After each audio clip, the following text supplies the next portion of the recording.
वाहिगुरु जी का खालसा वाहिगुरु जी की फतेह। एक समय की बात है, एक छोटे से गांव में एक साधारण व्यक्ति रहता था जिसका नाम हरजीत था।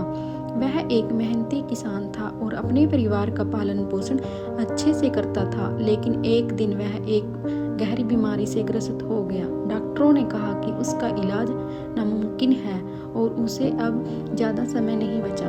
हरजीत बहुत परेशान था। उसने सोचा, अगर मेरा इलाज नहीं हो सकता तो मैं क्या कर सकता हूँ। उसने गांव के गुरुद्वारे जाने का निश्चय किया।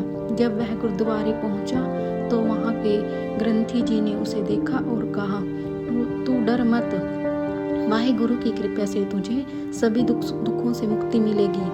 हरजीत ने ग्रंथी जी से पूछा, गुरु जी, क्या मेरी बीमारी ठीक हो सकती है?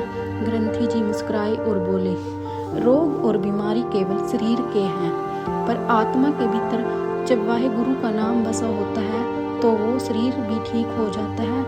अपनी पूरी श्रद्धा और विश्वास से नित्य वाहिगुरु का जाप करो, सब ठीक हो जाएगा।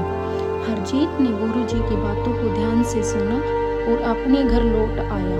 वह नियमित रूप से वाहिगुरु का जाप करने लगा। हर दिन उसने अपना दिल और मन वाहिगुरु के नाम में डुबो दिया।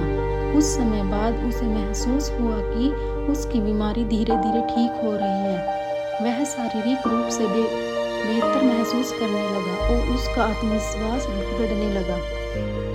एक दिन जब हरजीत फिर से डॉक्टर के पास गया तो उसने पाया कि उसकी बीमारी पूरी तरह से ठीक हो चुकी थी। डॉक्टर भी हैरान रह गए। उन्होंने कहा, यह क्या हुआ? यह तो असंभव था।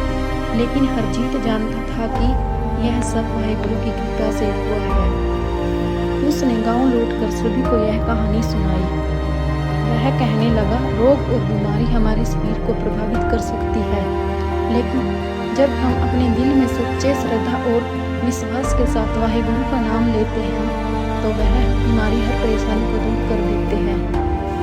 उस दिन से हरजीत और पूरे गांव ने यह सीखा कि अगर आत्मा में सच्चा विश्वास हो तो कोई भी कठिनाई चाहे जैसी भी हो वह सही रास्ते पर हल हो सकती है। भगवान की कृपा और नाम के जाप से कोई भी बीमारी, चाहे वह शारीरिक हो या